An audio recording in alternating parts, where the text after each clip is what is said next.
Da forma como é colocado hoje pela mídia e como o debate está sendo implantado na sociedade, eu sou contra. Acho que a maioridade, ainda que a gente admita que a sociedade desenvolva conceitos diferentes ao longo dos anos, mas mesmo assim o critério dos 18 anos ele me parece mais racional, mais lógico. Ainda tem outras questões de política penitenciária que geraria um aumento da população carcerária. Por outro lado, há também o aspecto processual, gerando mais demandas processuais, necessidade de criação de varas especializadas para tratar desses crimes, afinal não daria no primeiro momento para tratá-los igual aos outros. Então, não dá, a ideia teria que ser melhor amadurecida para que nós tenhamos um processo de redução da maioridade penal gradativo, processo gradual e menos impactante no direito e também na sociedade. No primeiro momento, se for aprovado da forma como se encontra, haverá todas essas adequações, das quais algumas eu já mencionei. Necessidade de adequação dos aspectos processuais penais, tratamento desses processos pelo Poder Judiciário, necessidade muito provável de criação de varas especializadas para tratar desses delitos e o principal deles, que é o problema de receber todo esse pessoal com um aumento enorme da população carcerária dentro dos presídios, que hoje muitos deles, muitos mesmo, já estão superlotados. Do ponto de vista sociológico, não há dúvida. Se a gente pudesse ver o recorte do problema apenas dentro desse contexto de participação na sociedade, fazendo esse paralelo que você coloca de tentar igualar a maioridade penal com o alistamento eleitoral, aí eu tenho certeza que não estaríamos pensando errado. Mas o problema é que não é apenas isso. A necessidade que se tem de dar ao cidadão o direito de participar e eleger os seus representantes nem sempre coincide com a responsabilidade necessária para introduzir esse pessoal dentro do contexto da realidade processual penal e da realidade do próprio Código Penal. Então eu penso que por isso não há nenhum equívoco. Porém, são situações diferentes e é um contexto muito mais amplo do que meramente o sociológico. Como eu falei, o contexto jurídico envolve política prisional, envolve processo penal, envolve a próprio desenrolar disso em todas as instituições que compõem a justiça, não só dentro do Poder Judiciário, mas também dentro do Poder Executivo, as unidades carcerárias, as secretarias de justiça. Então tem um desdobramento muito grande e que deve ser considerado numa análise desse tema. Eu notei nos vídeos que eu acabei assistindo, doutor, que eles diziam que as pessoas poderiam votar, as pessoas poderiam matar, os adolescentes no caso, poderiam estuprar as pessoas, mulheres, e acabam ficando apenas por 3 anos presos, e quando eles acabam sendo soltos, eles cometem os crimes novamente, ou então eles saem com a ficha limpa. E você não acha que isso seria uma forma que eles se sentem impunes do que eles estão fazendo, então eles acabam cometendo crimes sem pensar em quem está afetando? Sim, já é possível a gente pensar dessa maneira. Veja que o Estatuto da Criança e do Adolescente, que é do começo dos anos 90, ele vinha de uma realidade bem diferente da nossa. O país, recém-ingresso na democracia com a Constituição de 88, saindo de uma geração, que foi os anos 80, onde houve um rompimento de paradigmas, de tabus, uma abertura da sociedade para muitas discussões, dentre elas drogas, sexo, temas que até então não eram correntes e obrigatoriamente passaram a compor o dia a dia das famílias. Então, por conta disso, o Código adotou uma metodologia que hoje, sem dúvida alguma, precisa de revisões. Essa que você citou, que é a prescrição não é da pena, mas da aplicação do ato infracional, que ocorre aos 21 anos, é algo que deve ser revisto. E se fosse revisto, com certeza não resultaria nessa sensação de impunidade. Eu creio que um mecanismo de transição que fizesse com que esse ato infracional aplicado pelo juízo cível, ele pudesse, em casos onde comprovadamente o menor que atingiu a maioridade continuasse delinquindo ou viesse a praticar novos delitos, ele não tivesse automaticamente esse benefício da prescrição da sanção cível, da internação, mas sim uma transição para um dos regimes penitenciários, um dos regimes de pena estabelecidos pelo Código de Processo Penal, de maneira que, ainda que ele, internado definitivamente, não fosse diretamente para um regime fechado, por exemplo, ele tivesse a oportunidade de entrar no regime semiaberto. Há riscos nisso? Há, mas também entendo que há risco em reduzir abruptamente, de supetão, a maioridade penal. Então precisa mesmo de um estudo que considere essas hipóteses de transição de um regime para o outro. Bom, o primeiro ponto que deve ser colocado é que o menor não comete crime. O menor pratica ato infracional, que nada mais é do que aqueles tipos penais estabelecidos no Código Penal tratados dentro da esfera civil. Diferente do que muita gente pensa, a vara da infância e do adolescente, ela não é uma vara criminal, ela é uma vara civil, que tem atribuições para aplicação dessas sanções de natureza civil aos menores, que vão desde a advertência até a internação provisória e, por fim, a internação definitiva. O Código traz uma série de procedimentos de natureza processual a serem aplicados, onde o Ministério Público, como fiscal da lei e defensor da sociedade, assume o papel preponderante e atuante na condução desses processos e que tem os seus limites temporais. Afinal, o ato infracional ele tem que ser julgado e, consequentemente, a sanção aplicada antes da maioridade, porque depois que se torna maior, aí é como se ocorresse mesmo a decadência, a prescrição da aplicação dessa lei de natureza processual civil e, portanto, ele passaria a responder normalmente pelo Código Penal.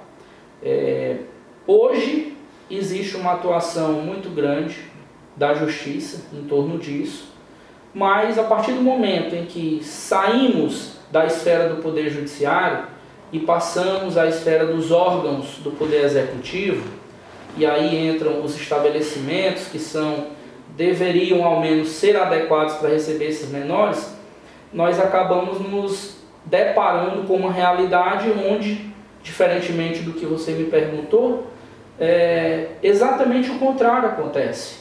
Lá eles deveriam estar sujeitos a regimes onde, primeiro, houvesse um retorno com a educação, um retorno ao estudo.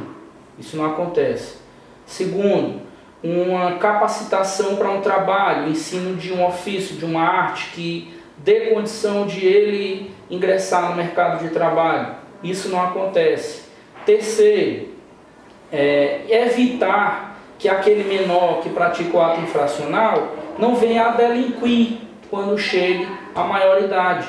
Isso também não acontece. Então, na verdade, o que nós temos nos estabelecimentos prisionais para menores nada mais são do que cadeinhas, ou presidinhos que tratam esses menores com a mesma falta de cuidado com que são tratados os maiores nas cadeias, nas penitenciárias. Então nós não estamos alcançando o real papel que seria de tornar esse menor apto para reingresso à sociedade, para retornar ao seio familiar. E nesse contexto há uma série de consequências que vão desde a necessidade de inserção da família nesse contexto. As famílias não participam.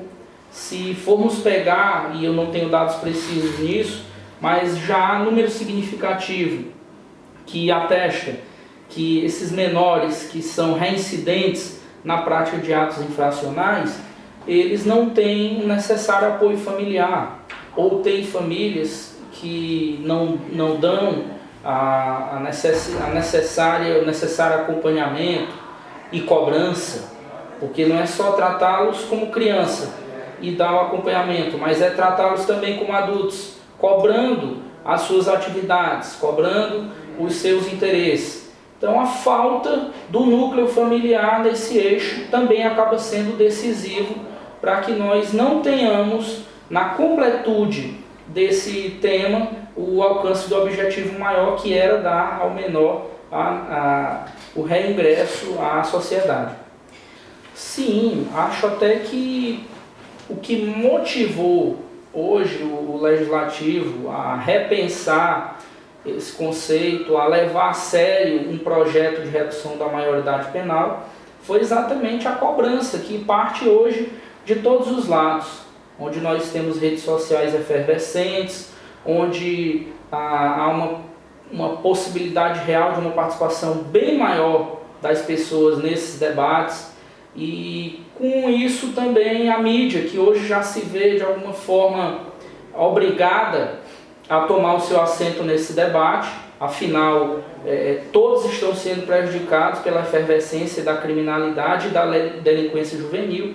Então, por isso, eu não tenho dúvida que todo esse contexto tem sim sido decisivo para que hoje esse tema esteja na vanguarda e necessariamente demandando uma análise mais aprofundada pelo Poder Legislativo Federal.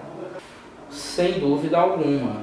Quando eu me reportei agora há pouco sobre a participação das famílias nesse processo de retirada desse jovem da delinquência, esse acaba sendo um papel fundamental, porque esse jovem, tudo bem, que ele tenha praticado um ato infracional isoladamente, que aquilo não seja uma prática rotineira na vida dele, mas quando ele voltar para dentro de casa, qual é o tratamento que ele vai ter? Como a família vai lidar com esse jovem que já se viu na situação de ser penalizado pela sociedade, pela justiça, e que reação ele terá? Então isso acaba trazendo para a família essa responsabilidade. E por outro lado, um mundo de tantas facilidades, onde pelo menos o que se apresenta para eles é que o caminho da criminalidade ele resolve mais fácil os problemas, porque ele não vai precisar se dedicar ao estudo, ele não vai precisar passar anos a fio numa escola se dedicando para conseguir uma profissão, e ele poderá encontrar isso por um caminho mais fácil. E por outro lado, a própria criminalidade chega até ele. Temos que admitir que nem sempre ele vai à criminalidade, pelo contrário, a criminalidade chega e o corrompe. Então, o menor acaba inserido nesse contexto da criminalidade, não por sua vontade, mas porque dentro da sua pouca experiência de vida, é iludido por uma realidade, por um mundo que não vai lhe dar sustentabilidade, não vai lhe dar futuro, mas que acaba sendo algo muito bom para o seu presente. Independente do crescimento da quantidade de procedimentos que venham a ser motivados pela redução da maioridade, o que me parece relevante nesse momento é que nós vamos ter um acréscimo na população carcerária. Diante disso, e considerando fatos, não só esse que você está colocando, do menor que é levado para a prática de delitos com a participação de maiores, em que eles são, de alguma forma, pressionados, obrigados a assumir a autoria daquele fato, e com isso serem processados pelo juízo civil e não pelo juízo penal, mas também porque a tendência, quando se colocar a maioridade em prática, a tendência é que esses menores eles amadureçam mais cedo.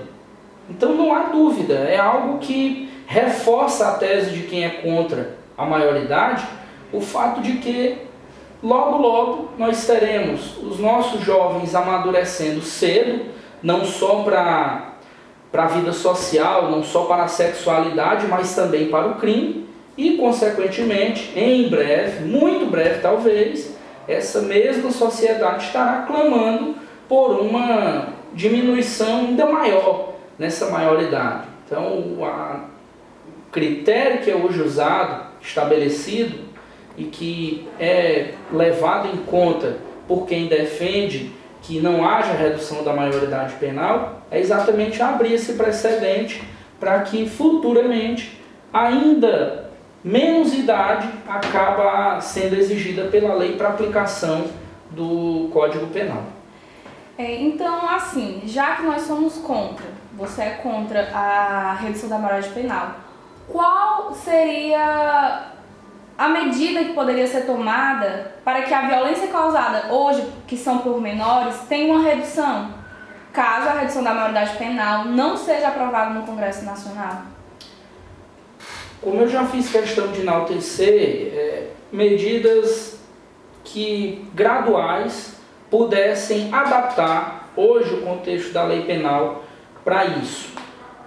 Existe, vou colocar como exemplo, a lei dos crimes hediondos, que hoje diferencia alguns crimes e os trata com a aplicação de uma pena com mais rigor, a perda de alguns benefícios como a progressão de regime, concessão de fiança e a própria livramento condicional.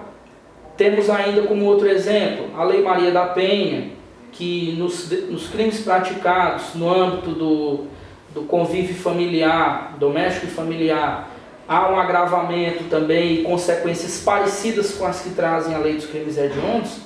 Eu penso que nós poderíamos avançar no sentido de que alguns delitos, pela sua gravidade, nós pudéssemos ter, aí sim, uma redução provisória, pontual e efetiva da lei para alcançar menores de 18 anos. Assim como já acontece em outros países, como os Estados Unidos, onde cabe ao próprio juiz decidir pela aplicação da lei civil ou da lei penal.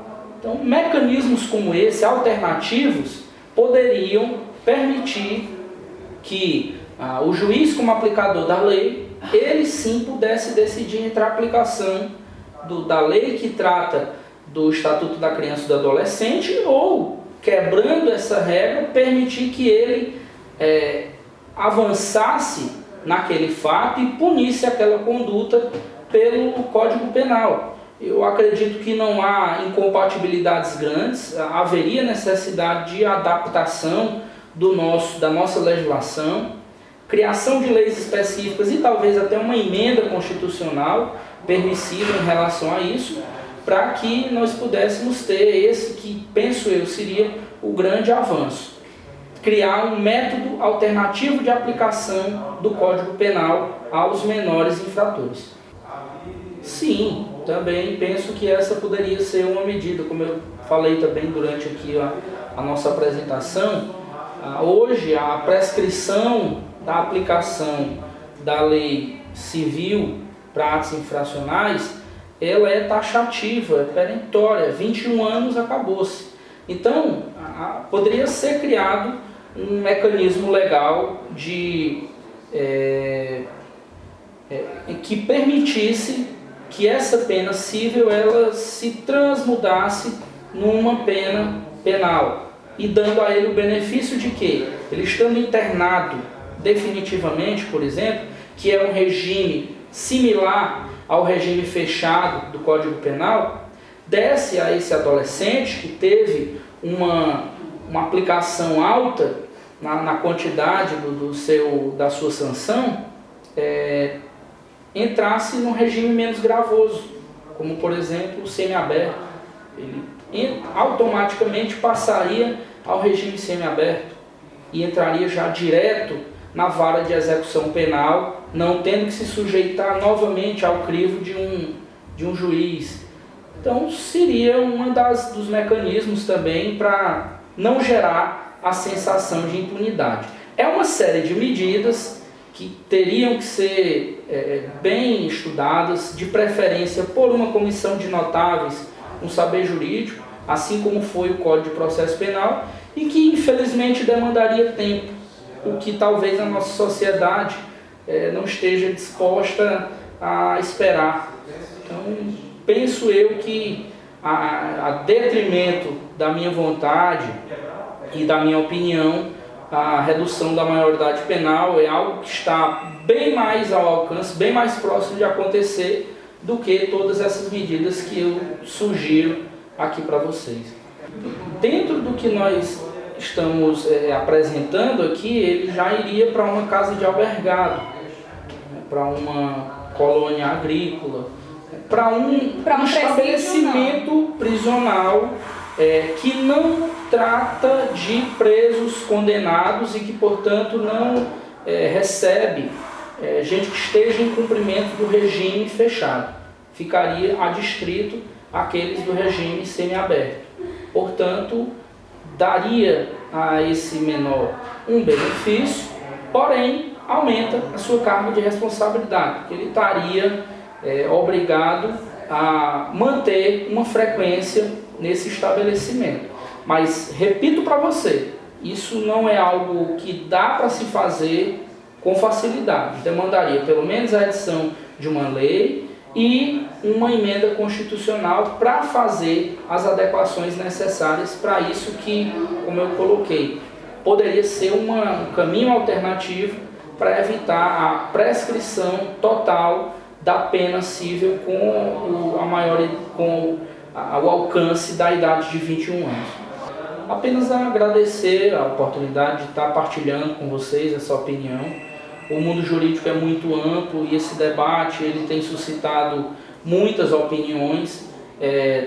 Coloco essas palavras com base naquilo que já vi, na experiência com casos, nos números que nós temos acesso através do sistema prisional e no meu caso em particular. Estou absolutamente convencido de que seria muito mais gravoso reduzir a maioridade penal do que alcançar essas medidas alternativas que hoje é um tema em voga. Se nós pegarmos as últimas mudanças no Código de Processo Penal, uma das mais significativas foi a mudança que permitiu a aplicação de medidas alternativas à prisão a quem responde provisoriamente por um crime, ou seja, aquelas pessoas que, havendo praticado, ainda não foram condenadas. Então, essa medida veio a cumprir um critério de justiça, porque ao mesmo tempo em que há uma necessidade de se manter alguns indivíduos presos para que ele não prejudique o processo, para que ele não prejudique pessoas que possam testemunhar um processo, para que ele não possa se evadir, não possa fugir para outro país, enfim, todas essas práticas que evitariam que a lei conseguisse a sua efetiva aplicação.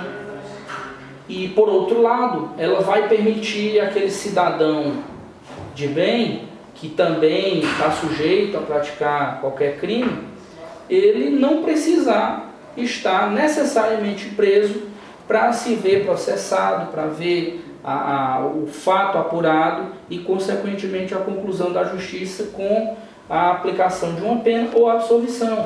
Então, medidas como essa, da modificação da forma como é tratada hoje a prisão na lei processual penal, também seriam um campo fértil para o estudo dessas medidas alternativas para o caso dos menores infratores. Muito obrigado.